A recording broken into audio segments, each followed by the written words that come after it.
welcome to Bitstorm, a comedy game design podcast by two guys who know nothing about comedy nor game design. I'm Trevor Scott, and with me, as always, is the wonderful Ben Slinger. Hello, hello. Now, Ben, I believe we have a guest with us today. You believe we have a guest? Yeah, well, I can see him. Yes, I can see him on the screen right now.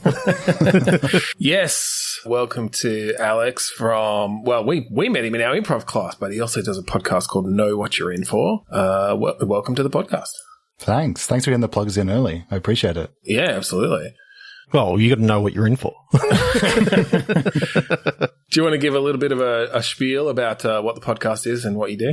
Yeah, sure. It's a long-form improv podcast where I play a disgraced prison warden over a long series of episodes. It's rather early days so far, but it's great fun, and I do it with a co-host that I've known for a very long time. Sounds familiar. Yes. Trevor and Ben and I may have together. gone to high school together, so... All right. Well, yeah, let's jump into it, I guess. We're going to do some click pitch, and this is a word where we each have a random word generator in front of us. Actually, now our random word generating Discord bot that Trevor has coded up for us. And on the count of 3, 2, 1, click, we're going to say, hey, bot, give us a new word, and we're going to let you listeners know what those words are. We're going to jam them together into a game design and see what comes out. And then we'll throw it away and we'll do it again. Okay. 3, 2, 1, click. Alex, why don't you go first? Interesting. This rather peculiar bot has given me the word pump. Okay. And I've got object. And that's like the most generic word that it could give you. And I have invader. Ooh. Object Invader. invader. Well, okay, so that gives me the sense of like Space Invaders. Is this some sort of Space Invaders where instead of just like firing, your lasers up at aliens that are coming down, are you having to somehow put together a contraption where via pumping water or air or something, you have to like shoot things up into the air? It's a puzzle game, is it? We have to get like the pieces. Yeah, it's always like a puzzle / action game where, I'm sort of picturing the Incredible Machine style, having to hook different things up so that at the right time when you hit this button, the bowling ball falls, hits the seesaw, which, hits the fan, which blows air through the pipe, which fires something up that hits the Space Invader. I love that timing. So you got to get that timing down, but because it's using the physics engine, like that timing's always out. Oh yeah. No, the game's impossible. There's only one Space Invader. It just kind of hovers back and forth until you can hit it. And it's gradually getting lower. Very slowly.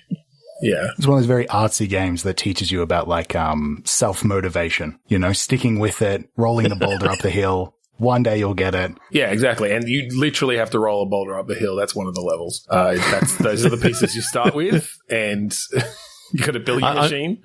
I'm picturing that you got this huge vacuum pump that's sort of trying to pull this huge boulder up. And so it's like you've got to push it up high enough so it actually gains traction and pulls it up the hill. Yeah, we can do it any number of ways. It's all up to you. A very creative approach, like a Breath of the Wild. You choose your own path and adventure and solve it. I love it. Yeah, I can picture that. Now let's okay, I don't want to look, it's my first time on the podcast. I don't want to jump in and say like, this is just my own perspective of video game design, but let's talk about franchise potential, all right? Okay. What characters are we putting into this? What potential is there for merchandising? I like that question. I like that question a lot. Is this what characters are we licensing, or we need to come up with some funky licensable characters? I like both approaches. If you have some sort of connection to the creators of Stuart Little, sure, you can throw them in. But if you're more interested in creating like a new thing, you go for it. I think it's got to be new. I like the idea of making money out of these things by, selling the Matchbox cars and actually selling like a Lego set of like your favorite level. So you have all the Lego Technic and you're basically trying to use real world physics to also kill the Space Invader that's moving backwards and forwards. It's like those, what are they? The Disney Infinity things where you have to put the toys onto the pad, but it's a puzzle game. That's good. That would make so much money. game. Because you have to buy all the individual bits. You have to purchase like the ramp so you can move the boulder down. Oh, God. And it's like the ramp has to be put onto the pad first so it appears in the game. Because I'm thinking that it's you have all the physical things there, and that's what brings it into the game. So if you want a ramp, you need to have purchased the ramp, highlight it, and then put it off to the side, and then you're basically building everything in the game and in the home version at the same time. I love it. It's so lucrative. I don't think there's a pitch that could be making more money than that. Which again, like I've come in as an outsider. I don't necessarily know the rules of your show, but I assume it's making the most lucrative production possible. No, we're totally into just for the art of it. We like the indie vibe. It's no, we can make money if we want. It's fine. If ever we make this thing, yeah, well, there's no such thing as selling out as far as we're concerned. We never sold in. Let's all 3, 2, 1, click it. Yeah, let's do it. Ooh, mortuary. Refund. Term like TERM. TURN. Oh, turn, like turn around. Turn, mortuary, and sorry, Trevor, what was it? Refund. Oh, okay. Well, that kind of makes sense. A refund at the mortuary. That sounds like a band. Refund at the mortuary. Exclamation point. Okay. What could the mortuary have done that you need to demand a refund? They didn't bury your grandfather properly because your grandfather is alive and in your living room, but you buried him 3 weeks ago. So this is a zombie game. Yeah. But the main thing is actually about getting the refund from the mortuary who didn't keep your zombie grandfather buried well enough. Is there a mortuary, like, what are they called? Tycoon series. We have to build it up. There's Graveyard Keeper. Oh, there is. Yeah. But that's I think we've discussed like a mortuary sort of tycoon game before. We had an action sort of game. It didn't include zombies, so I'm always seeing this as like your Sim City. How they had lots of different disasters, monsters and disasters. This is like the zombie outbreak is like the number one disaster for mortuary owners because they're now having to give refunds. Yeah, they're often talking about the big one. They're like, one day the big one will get us. And yeah, it's a lot of like ironing down the bunkers and boarding over the graves and just generally like, praying Hail Marys. Yeah, they stock up on, all their weapons. I mean, mortuaries, they've all got their weapons bunker. We've all seen it. I mean, you're safe when you visit the local mortuary and it's like really well fortified. That's a sign of a safe town. Well, and it's all the sharpened sticks out at the front, giving the barricade. Well, is this a game where it is some sort of mortuary sim or like tycoon game, but set in a world where zombies are commonplace, and so being like running a mortuary is risky business. Yeah, I like that. So is zombification, is it like a, sort of like a STI or something like that you don't quite know that you've got it until you die and you come back as a zombie? Yeah, I think we'd have to switch up the rules a bit from the standard kind of you get bitten and then in like a few hours you turn into a zombie. I think it's that, yes, after you are buried, within 1 or 2 months, you might come back as a zombie. And it's 1 or 2 months because you're spending all that time, digging out. But yes. Yeah. It sets in a lot sooner than that, but it does take some time. And that's part of the tycoon thing is like if you want to put in the extra money for like much stronger coffins, much, deeper graves, then you can do that and you'll get, it'll slow the zombies down from coming out. Again, a good side of a safe town is you visit the local graveyard and the holes are like bottomless. Yeah, forget 6 feet They just stack them on top of each other. Well, that's an option because then at least the lowest zombie is going to have a real hard time getting out. In a game design sense, it would be interesting if, you're expanding your grave area. And so that would mean more chance of zombies. So that means scaling difficulty, right? Like, It does fit very well. Yeah, I think you don't want to scale up the number that you're, like the amount of bodies you're burying too quickly if you don't have the defenses in place and the right types of tools to keep them from coming up too quickly. I mean, if you don't have the capital to handle all the refunds when they all come in, then... That's it. That's part of it, is handling the refunds. If one of those zombies escapes your grounds, then they're going to be coming at you from a refund. Yeah. But they will also have killed more people, bringing you more money. So there's a balance, see? It's little from column A, little from column B, Yeah. If a zombie gets out and kills 10 people, well, maybe the refund was worth it. I like the idea of managing this whole area and then just really like zooming in on the SimCity environment down to like somebody just handling a refund. Like just papers, please, just going through paperwork. Well, if it's an uncommon enough occurrence, then yeah, it could be like a little scene like that. You actually have a little dialogue and stuff. Today you let 3 zombies get free. Out of those, only 2 of them requested a refund. All the others actually died from the zombie. So we were lucky there. We dodged a bullet.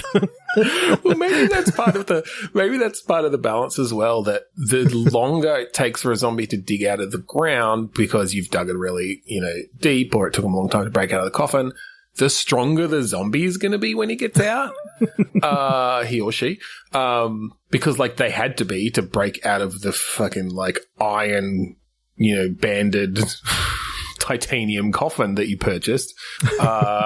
And so they're actually more likely to just, kill the whole family, and then they won't come for a refund. If you bury a zombie deep enough, I'm just thinking about logistics here. If you bury a zombie deep enough, what's their incentive to dig up? Like why? And not to the side? Yeah, because I'm imagining like a little zombie colony that's existing below your graveyard.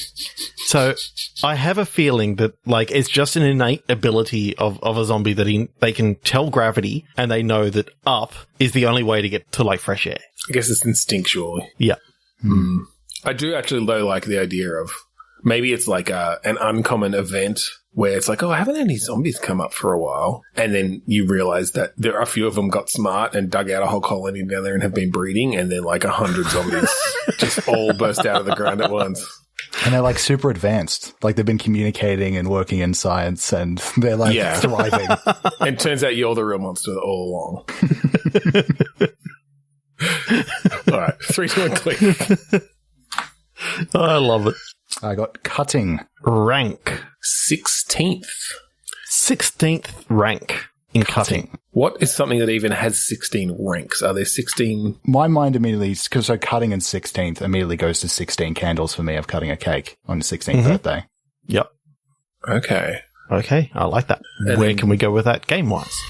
Well, I mean, maybe this is one of those kind of teen comedy sort of stories, and rank is like in this high school, the different like groups all have ranks of like the hottest or the best or whatever in like the hottest boys or the hottest girls or the hottest footballers or the hottest cheerleaders or whatever. And there's something around this all coming down, all their shallowness coming down and collapsing, and people learning lessons and stuff. I mean, you have, you could use, those social structures you have in games like, Persona or, Danganronpa or something like that, where it's a lot of like communicating. Ooh, or Shadow of Mordor. Nemesis system. Nemesis system in a high school. That's brilliant. That's what that is. Procedurally generated students that have weaknesses and strengths. Weaknesses and strengths. They get named for it. They get nicknames for it, right? Like people in high school get nicknames based on things that happen to them. And so is this like some sort of schoolyard fighting game? And the fights might not be physical. They might be like verbal and different aspects. But like if Joey gets in a fight and gets a wedgie, you give him a wedgie to win, then now he's like Joey Wedgie Bukakis or whatever. So in the Nemesis system, there were like generals at the top. Are the generals students or are they teachers? Well, it could go both ways. I do love the idea of eventually getting to like Wedgie a teacher. But it could also be like the popular kids, right? Like the heads of the cliques sort of thing. Yeah. I kind of like the idea of there being 5 different sort of teachers that sort of own That's each of. true. I'm going for sort of five different cliques here. Yeah. So you got a teacher for right. each. One. Oh, we got to do it. Okay.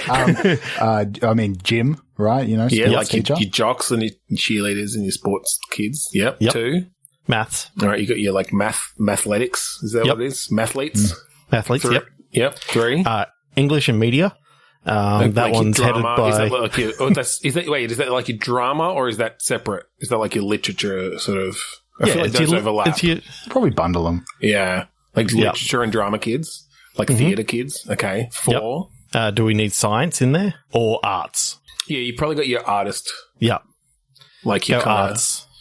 Yeah. artist kids, yeah. And then 5. You've got your history buffs or what was yours? No, Alex? yeah, I think you got like Woodworkers. yeah, you got like your Yeah. kind of your, and I don't mean to generalize, but you got your burnouts essentially who take the easy classes and not actually like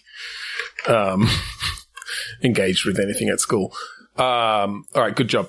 So each of them has their like their like head teacher who sort of takes, pays more attention to that group of kids. And so will you come in as just an unknown, presumably an undeclared? Yeah, I get you'd be trying to get popular, right? Joining a clique, going up the ranks, as it were. Ooh, you've joined mid-year. So you've transferred in from another school and it's mid-year. So all the cliques have already formed. And so now You get to choose which one to like work your way up through by taking out kids from the other classes. Well, I think when you think about like the Nemesis system from Shadow of Mordor and like I don't remember what the second one was Shadow called. of War, yeah. Shadow of War. You were actually up against everyone because No, I know, but I'm thinking in this case, you're probably trying to work your way up the ranks yourself. Because in that one, it was just like, you can turn certain people, but we can take the general idea and shift it a bit because it's more you're trying to work your way up the ranks of one of the 5 cliques. And to do that, you'll get missions to say like, well, why wouldn't you want to dismantle all the cliques and then everyone's all good and basically you're pulling people away from the cliques to your side, which is technically one giant you're clique. starting your own. You're kind of like trying to tear down the whole system. Okay, I could get behind. Get behind that. Now, I just love the fact that the teachers are like the masterminds behind all this. They basically realized that the only way that they could keep control of the school was to keep control of the cliques. So so with the teachers being the head honchos, the end bosses of this game dynamic, I do imagine that the final, confrontation is dismantling the drama club. Is that like the big? I was actually thinking it was like the parent-teacher organization.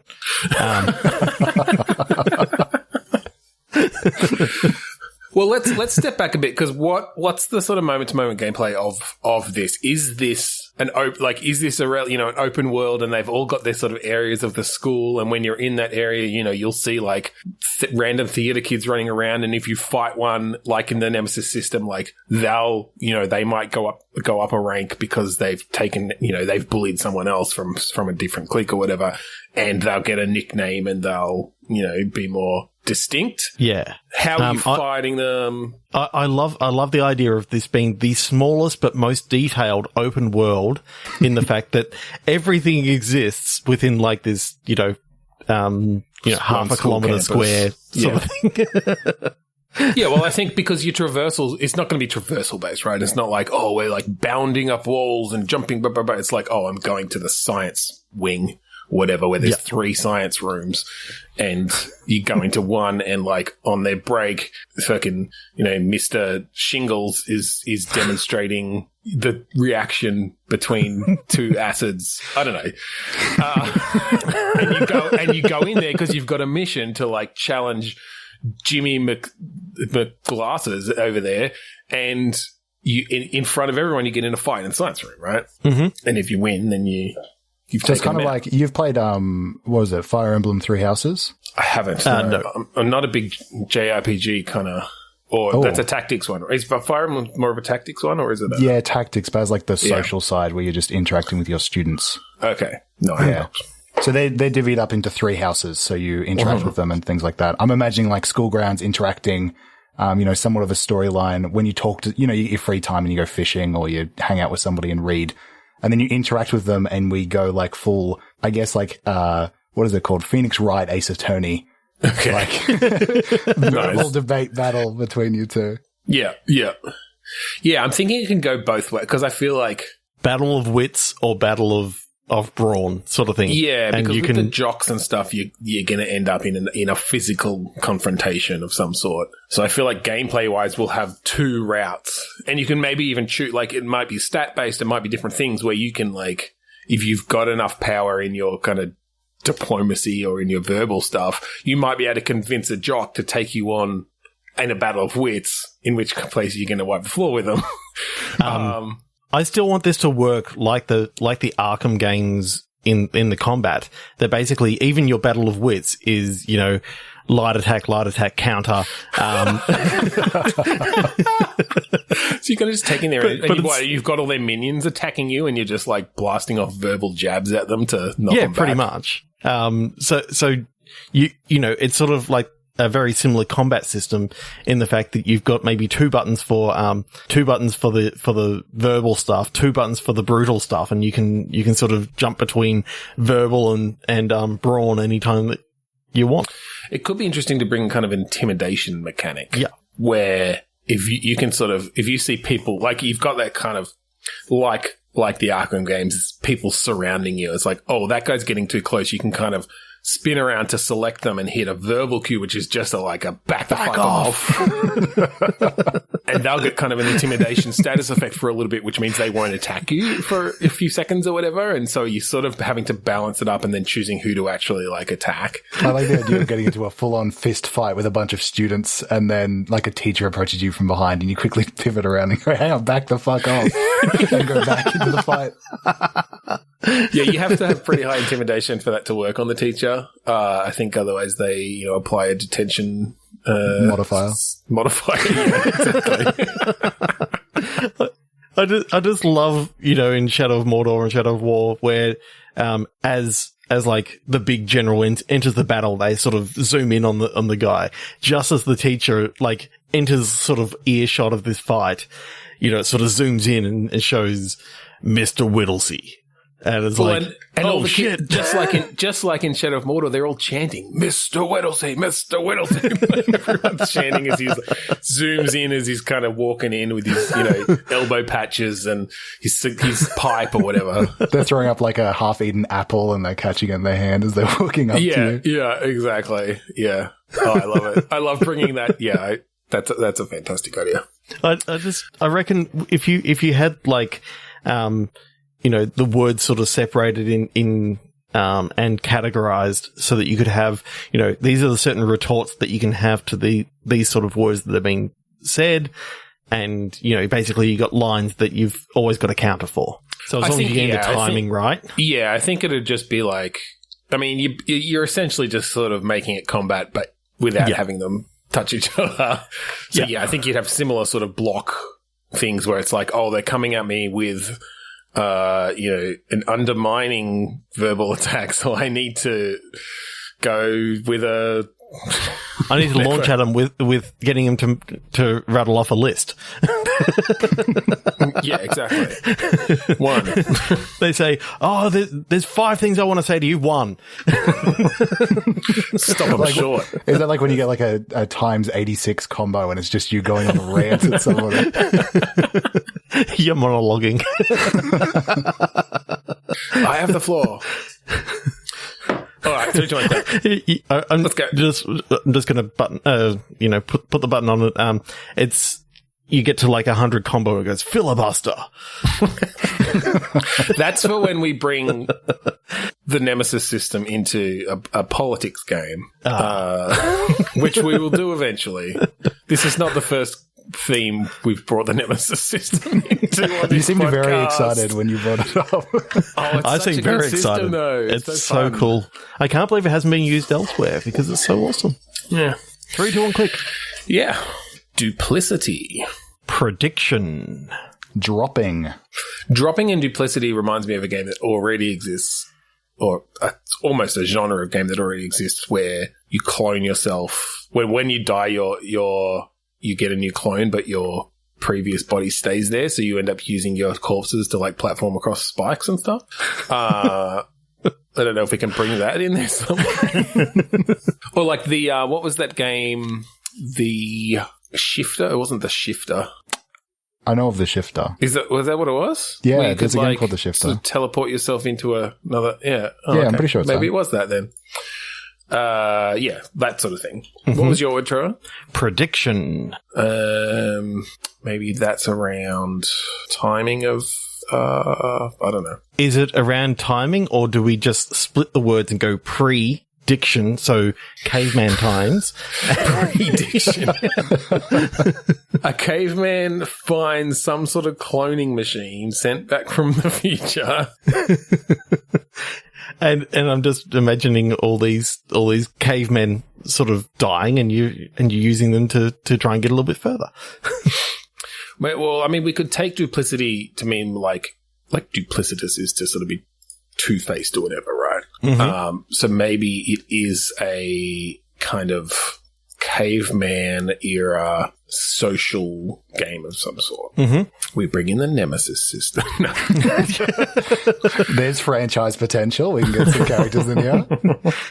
Yeah, we've got Grunt and Urk. our main people. Look, I don't want to go on a completely different route with this idea so far. No, go for it. But when I hear prediction, my mind immediately goes to like precognizant, like looking into the future, and the idea of someone who has like duality and is looking into the future but is seeing two realities. Ooh. Seems interesting. Okay, so is this based off of Minority Report, and it's the two precogs that they didn't really talk about? They were the twins? Yes. It's the futures that they see. Again, franchise potential. Here we go. Okay. Because, you know, in Minority Report, they sort of had the one girl who was the main precog, but then you still had these two reasonable precogs, obviously, they to make the whole system work. The fucking future. Like, that's pretty impressive. But they were seeing low-level things. They were like, what's happening next Tuesday? What are we going to have for lunch? They're like, is the footy going to run long? And we're going to miss Friends tonight. It's set in the late 90s, is it? Alternate reality. Didn't you have 90s? Didn't you have self-driving cars and machines that would carve balls to tell you who was going to be murdered in the 90s? Because I did. That's right. You lived in a different dimension to us. I forgot about that. Every night we'd sit around the table and wait for the ball to drop. It's like, oh, Mrs. Friggles is going to keep on giving yourself names and you... I know. Just sitting around musing For some about reason Mr. Friggles' death. I always go to F names, and there aren't that many. Set myself up for failure. Okay, so you're saying that... Well, because I like that idea then of some sort of branching kind of action where, based on a specific event, it could go either ways, and this person's seeing both ways.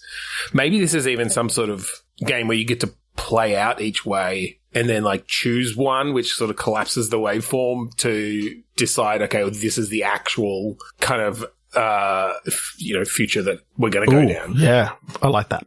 I'm sort of seeing it almost like Dishonored. If you ever played that, you had a couple of different ways that you could go through the game, and depending on whether you kill people or not, you got a different ending. Well, basically, depending on which twin you go with, for these, clues that you get, comes up with a certain ending. The other word that was mentioned at the start was dropping.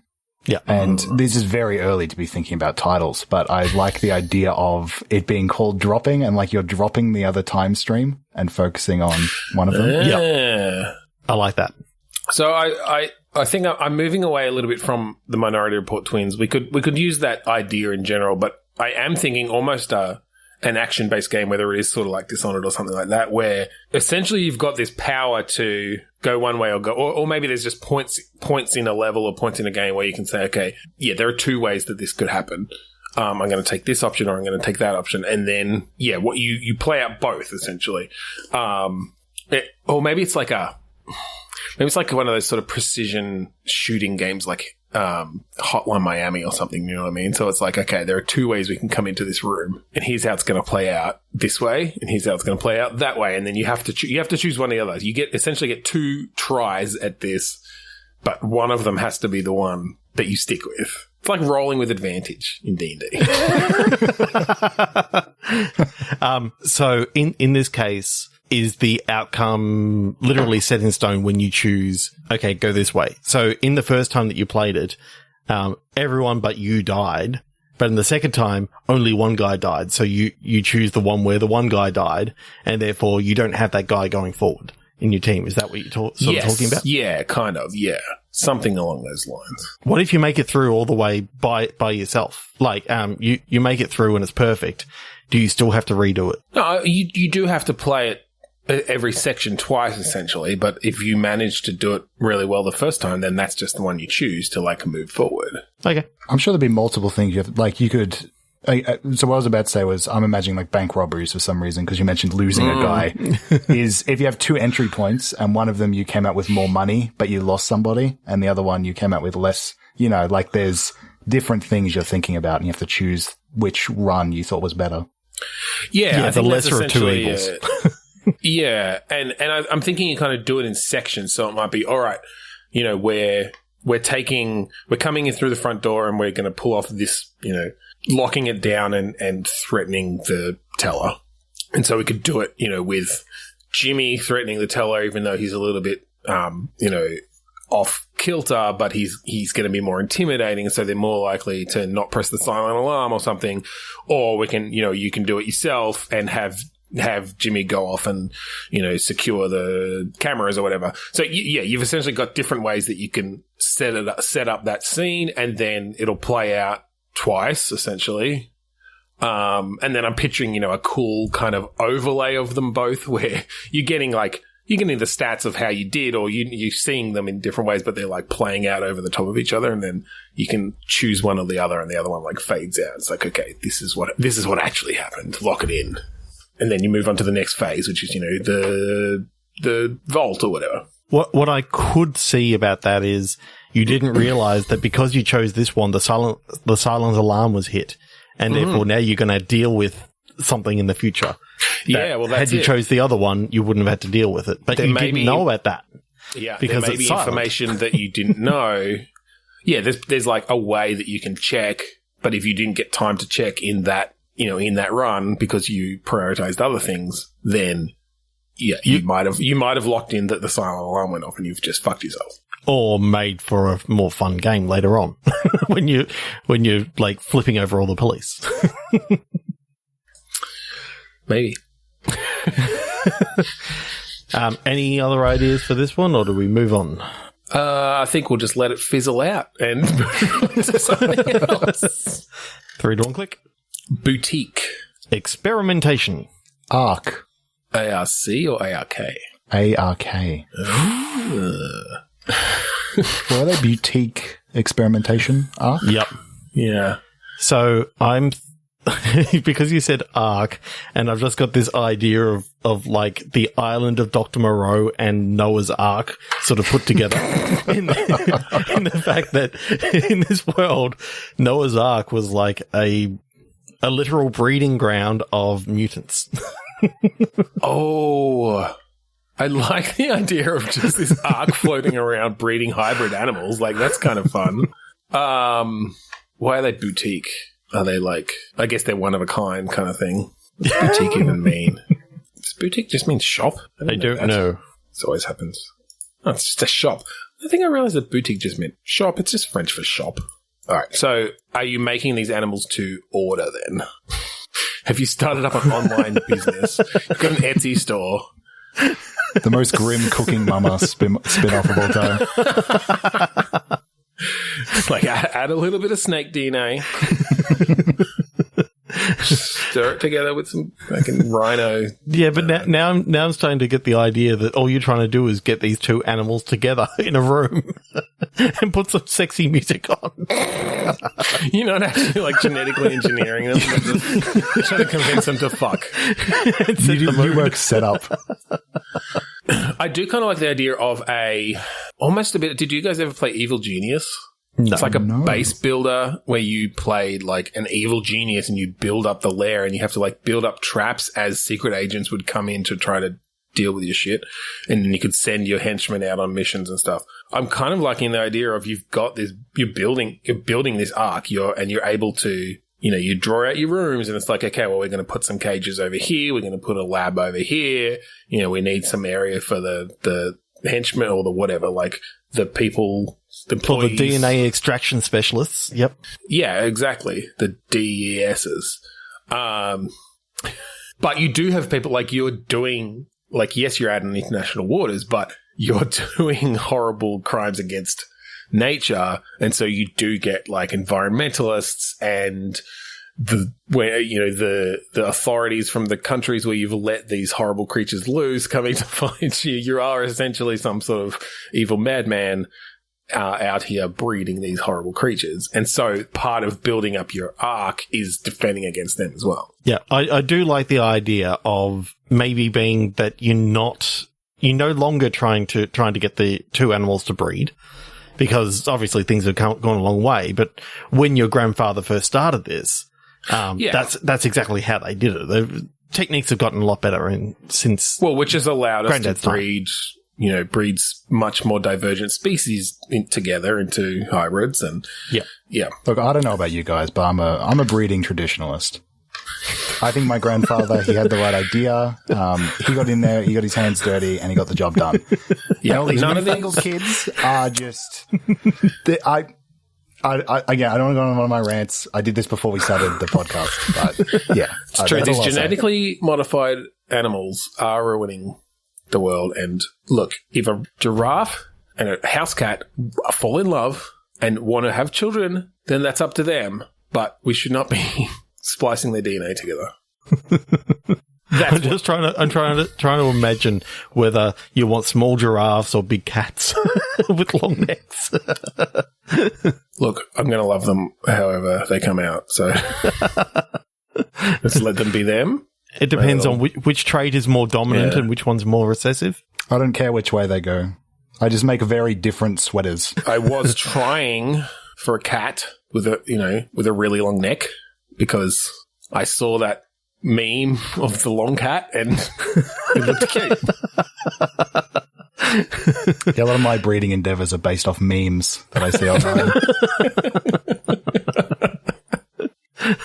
I'm not a cat. I'm now imagining like a snake and a cat, so a furry snake with the face of a cat. It's just sort of slithering down. Well, I saw one of those messed up panorama pics. So what else was I going to do but try to breed a snake and a cat? I imagine giraffes are very important if you're going for panorama pics, yeah. If you just want length. Like, they're the masters of length. Yeah. Not just the neck, the tongue. The legs. The body. Yeah. Well, the body, What other body parts can we list that are long? They do have those stalks on their Tail. Good one. Tail's good. Tail's good. I think that's it. Yeah. There's nothing more. I think there's anything else. All right, 3, 2, 1, click. Oh, I've got it. It was the wrist. That's my next word. Do have... They're known for their long wrists. Big organs, I think, as well. Yeah, so wrist is my word. Oh. Bluebird. Ace. Oh, ace and wrist makes me think of like cards and cheating. In a like world where you've got like anthropomorphic birds that are like cheating at poker and stuff. So it's basically... No. Stop it. No, what I was going to say is this is a card shark who's like her nick or her like poker name or whatever is Bluebird. Like that's her persona. Okay. And we kick off with that as our like lead character. It's sort of a story of intrigue and card sharks and tense moments over the card table, I like that. High stakes. Does she have one of those like guns that sort of when she flicks out her wrist, it sort of flicks out and yeah, she can choose to either load cards or guns. So if she wants to cheat at cards, then she loads aces in there. And if she thinks it's going to get really dangerous, then maybe she's got one of those little pistols. Yeah, I like it. Wait, so you're playing as Bluebird and you're trying to cheat? and get away with it? Well, I think maybe that's one of the choices you've got. Yeah. You can either cheat them out of all their money, or you can kill them all and steal all the money. That's basically, Or you can play fair and maybe you've just got snacks up there. Then it's RNG. RNG determines whether you make it to the next part. Yeah. You just flick it out and you've got like a Mars bar. If you're just good enough at poker, you could just play a 16-hour campaign of just playing cards and getting through the World Series. Definitely. But lots of character building around the table as you go.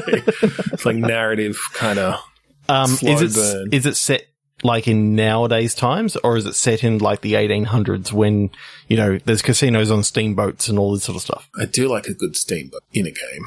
I mean, I'm picturing the movie Maverick right now and removing Mel Gibson and putting in. I was going to say, I do like a good movie with a disgraced actor or two in it. It's most of them these days. I don't know. We could go, I'm thinking kind of like the 20s maybe, prohibition sort of stuff. And so you're in speakeasies with illegal gambling dens and you got people coming up to you asking for like cigarillos and all that sort of stuff because they expect because you're a woman that you're there as a flapper or whatever. Selling cigarettes. And so you're kind of throwing those expectations on their heads because you're actually there to gamble and take money and bust heads and cards and fling aces. I guess I'm thinking of this as, sort of a narrative, adventure-y sort of game where you're making choices, almost a Telltale-ish kind of vibe. Mm-hmm. So maybe less around the actual full-on poker mechanics, because that could get. Some people like a good poker game, but it can be. People when they played The Witcher 3, they loved Gwent. They loved it so much that they made their own standalone game of Gwent. That's true. Having poker in the game is, maybe it's just an option. Maybe you can sit and play the whole, literal whole poker campaign, or you can skip the poker bits and just make a choice of do you want to cheat? And it's 20% chance of getting caught, which will lead to the actual confrontation scene or something. And the narrative continues like that. But at any time you can flip over the table and guns blazing. So I was going through the poker route like the pacifist run of Undertale, where I didn't, attack anybody. Everything was just all cool. And everybody just was won fine. Fair and square. Yeah. Yep. And you get one achievement for it. It's all worth it. I'm picturing it on PlayStation that it's a bronze. It's one of those bronze achievements. The lowest possible. Yeah, because you saw 0% of the game. You just saw the poker mechanics. The poker's so good in the story. It's like the story only kicks off the first time you cheat. I'm now imagining that, if you don't cheat through the first poker game, then she just goes home and goes, I didn't notice anything. Yeah, everything was on the up and up, and I won and left. The end. Credits. Let's delve into characterization. Who is this individual? All right, so I'm thinking, I don't know, raised on the mean streets kind of deal, maybe. Orphan or lost their parents to the back of a speakeasy, And then later we can find out that it was the grand poker player that you verse at the end of the game who did it. Yes. And her name is I can't think of a good Ethel. name. She might start with an F, doesn't it? Isn't that your go-to? Fethel. I was trying to make a Bruce Wayne comparison, and then she turns into Batman. I think it's something I think she lost her parents to this scene in some way, or maybe they just gambled everything away and they're on the streets and then they died of starvation or something. I don't know. Dysentery. She made her way back. What an opening to a video game. They died on the Oregon Trail. And you show it with the original graphics of the Oregon Trail. And then it comes into So I think she had to essentially, beg and steal and rob to make her way up, and now she's sort of got the skills to make it, and she's been building this her entire life to come and take these people for all they're worth and take down the whole cartel of, I don't know, the underbelly. Are we making the other people at the table like characters? Like, is there like a cowboy? Is there a, like we really Flanderize them? I think we. Yeah, I think you probably got recurring characters. You'll end up with a few nobodies at the table that just sub it in, essentially. I guess it depends what we want the sort of main narrative to be. Are you working your way through and, up to higher stakes tables before you finally... Maybe this is a way to get yourself in front of, like, the big boss or the person running things. The buy-in's so high and you have to have enough rep to see that, and then you either take them for all their money or you shoot them in the head or whatever your choice might be. I can tell what your choice is because you keep mentioning the shooting in the head stuff.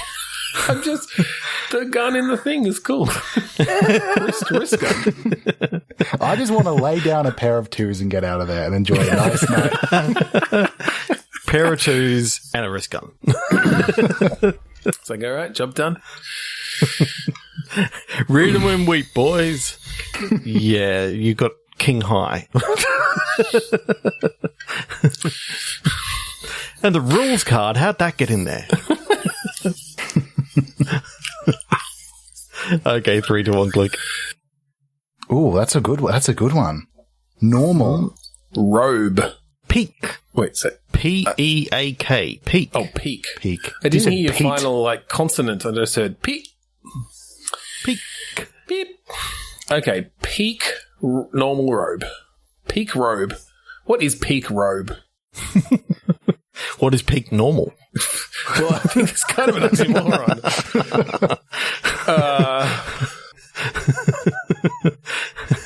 You've been in COVID-19 so long that wearing robes has become peak normal. It's a lockdown simulator. I mean, what are the most famous robes of all? Right? We have the Emperor's robes that he believes are invisible but aren't. They're very peak and very normal. We have the Robin wizard hat. Yep. That is removed. We have Hugh Hefner's robe. Mm-hmm. We have Arthur Dent's robe. Oh, yeah. We have a rube, which is an individual that is lesser. Not exactly a robe, but... We have robe ots. Yep. We have Rubik's Cubes. We have Robitussin. We have Robe Goldberg machines.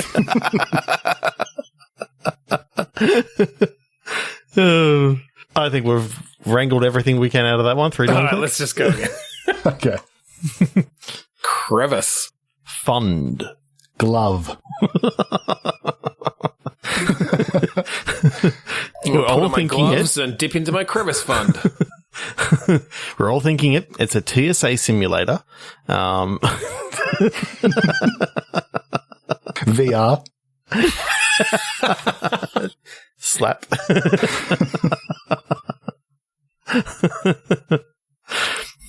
All right, no, okay. So crevice is like a trench in the ocean, right? Like the Marianas Trench or whatever. It's like the deepest ocean that has been unexplored. Maybe a new one opens up or something. There's an earthquake and a new trench opens up, and we find.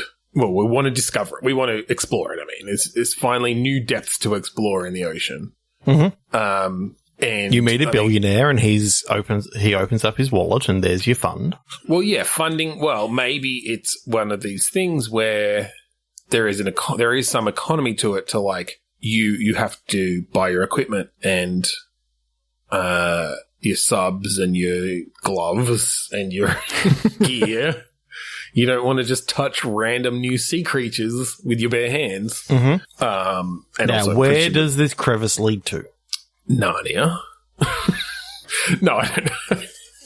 I don't know that it leads anywhere other than it's around making new discoveries and monetizing them.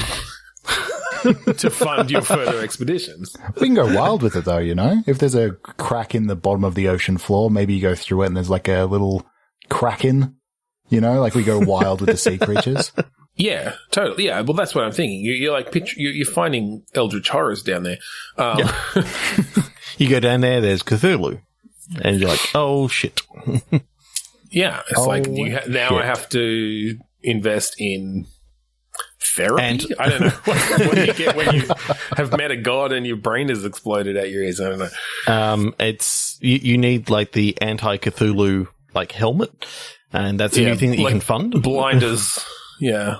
It's just cardboard goggles that just sort of blind you to a single point. Look, when I was invited on this podcast, I didn't know we were so anti-Cthulhu. Shit. Yeah, you should have asked. Yeah, I'm a part of a small, tight-knit group that believes that some of these eldritch horrors are, they have souls and they're people. And yeah, I don't know. It's fine. I did wonder why you were so against like id Software and the Quake series. But they get them dirty. I get that. Like, you kill Cthulhu in the end or whatever it is. And yeah, okay, well, maybe it's not, maybe it's just a kraken. It's a non-Cthulhu affiliated tentacle monster. No, I'm saying we can throw it in there. I just think it should be like friendly. You can team up. Yeah. You get down there. It's like, hey, come in for a drink. I'm imagining that after you befriend Cthulhu and you go on like all these adventures and basically you can call on him at any time and he comes and destroys all your enemies in front of you. Well, he's the fast travel system, but when you rock up with him, the place gets destroyed every time. Why have you brought us to the same wasteland again? It's not the same. It's a new wasteland. It takes you about 3 or 4 travels to realize what's happening. It's like, oh my God, when I was under there was some sort of nuclear war about up here and everything's turned into irradiated wasteland. Wherever I go. Let's check out New York Cthulhu and see if that's the same.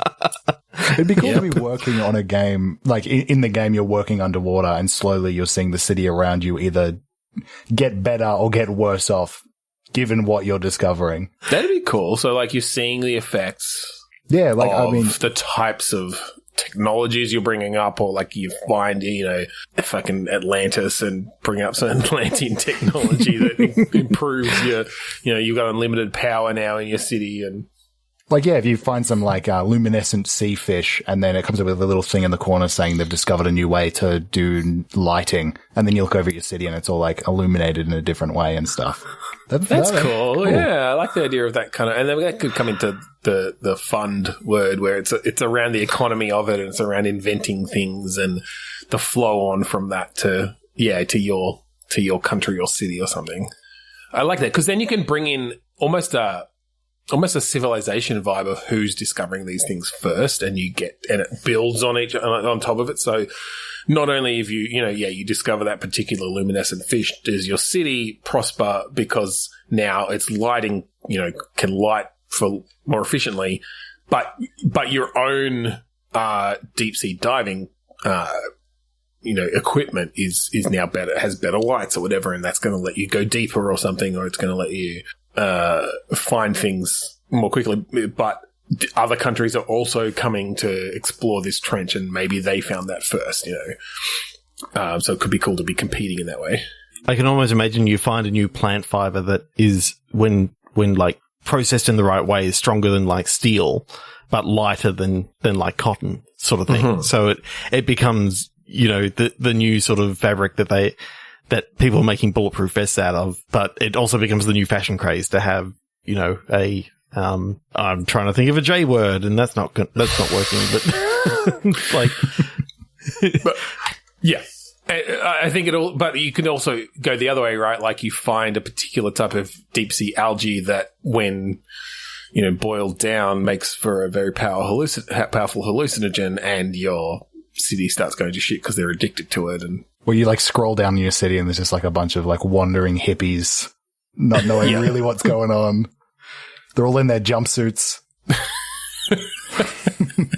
There's way too much light. You've discovered 10 different, like, luminescent fish. It's gone way too far. You need to calm down. Stop. Yeah, everyone's just going blind. And they've all got glow sticks and, sort of dancing in raves and shit. Okay, I reckon we've got time for one more. All right, let's do one more to finish off the app. And this one better make me some money, I swear. Newborn. Stage. Palace. Rather regal baby is what comes to my head immediately. Yeah, I'm thinking the whole like dance mums kind of deal with like getting, or like fashion shows for young kids, way too young, and forcing them to like perform for the king. But in medieval times, so it's all, miller's daughters and all this sort of stuff, and farmers' daughters, and I'm picturing them all dressed up as like little jesters, and try not to go too dark with this. Is this a dance game? It's a newborns dance game with newborns. It's like puppeteering them in VR. Well, the Beat Saber right, worked. On the beat, lift your head. Oh, you can't do it. You're too young. You're only 2 weeks old. Let's click again. Cross your eyes. Okay. Yeah, okay. This is the real final one. Oh, I got you. Personality. That's weird. Because I got U's. Y-O-U-S. You use and personality. Personality. They fit so well. Is this the personality between someone who would say you and someone who would say use? Hey, use. Where you all going? Okay, so personality, I'm seeing this as, I don't know, I kind of want to say a first-person game. Okay. So that's my addition to it. There you go. Yeah, I was sort of thinking, almost, you got the first person with like you being the person. I'm thinking use is like it's the other people. It's the other people in your team. And so it's sort of like one of those first person, like tactical games, almost like Rainbow Six sort of thing. Okay. Set in Queensland. Can we incorporate personality tests into a first-person experience? Ooh. So you like define your team based on whether they're like in INFJ or whatever. Yeah, like I'm a Totes or Rachel. So we're like the Rachels, and we team up. It's like, okay, it's based on like BuzzFeed personality. Okay, I'm definitely a Hermione. Oh god. And I'm Totes and Monica. We need to find is there an Amanda in Sex and the City? No. Yeah, I think so, right? Miranda. That's it. Yeah, I'm a Miranda. We need to find a Miranda for our team. I think if you just throw, like, as a social game, I think if you throw 10,000 people into a room with, like, 3 different, like, a bunch of different things they can do, and we just sort people by what they like to interact with into a group, and you're like, you're the people who threw the blue ball into the red bin, and that's who you are, and that's your team. Okay. That is kind of cool. Bringing in, the recent popularity of something like Fall Guys. Yeah. But in first person. But it all comes down to, how these teams are made. So you get into a room, and you've got 100 people in there, and you all do a personality test, and it splits you up based on who the Rachels are. Well, you could even have like a tutorial at the start that basically your tutorial gets basically your personality test. So when you're straight away brought into a game, you don't have to spend 5 minutes doing a personality test. That's something that you did at the start, and at any time you can replay it and get a different. But I kind of like the idea that each each room is based on a different test. So like you might go into one room and you're going to be one of the friends, but you go into another room and it's like Pickle Rick from Rick and Morty. What Rick incarnation are you? Or like, what flying insect do you most associate with? I'm a hornet. I do like the idea of the sterile room environment, like, putting the blue ball into the red bin, and then it just comes up with a prompt on your screen that says, "You're a Rachel." Like there's some association. Okay, so it's actually nothing to do with. We just assigned. It's just a sign based on their. So they're all playing these mini games. It's 100 people in one room. They're all trying to get like paper balls into a waste paper basket, and then based on how well he did, we randomly select from a BuzzFeed quiz. You're Black Widow from the Avengers. Because you like putted a golf ball into a hoop.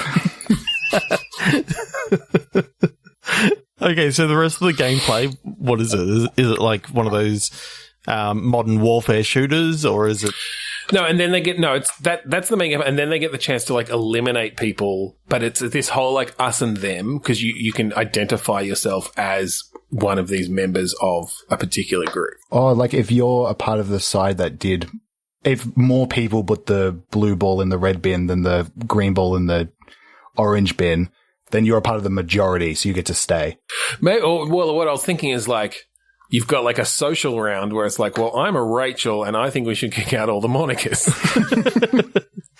And then either you'll get people siding with you or not, and maybe there's like some hidden... maybe you can lie about who you are. It's a traitor game aspect. Yeah. It brings in some like mafia rules or whatever. Like there being an accusation round of like, you put this and this, that means you would not have picked a rig. You would never do that. God, just this total chaos of all these mechanics of like, they're just a total non sequiturs to each other. They're just not connected at all. There is a reason why there isn't a 100-player battle royale game that has open mics in one enclosed room. Because it would be a mess. No, it's all done through emotes. You're somehow accusing people. J'accuse! You got the j'accuse emote. That would be chaos. I feel like that would work well in one of those weird VR social arenas. It's just an add-on. It's just an add-on for VR chat. Yeah, exactly. It's a VR chat plugin. That's bizarre. Look, I feel like we're about to wrap up, but can we just all please say what Friends character we are, just so I know? Oh, God. Trying to think what it would be. Chandler. Oh. Yeah, I'm probably Ross. Oh.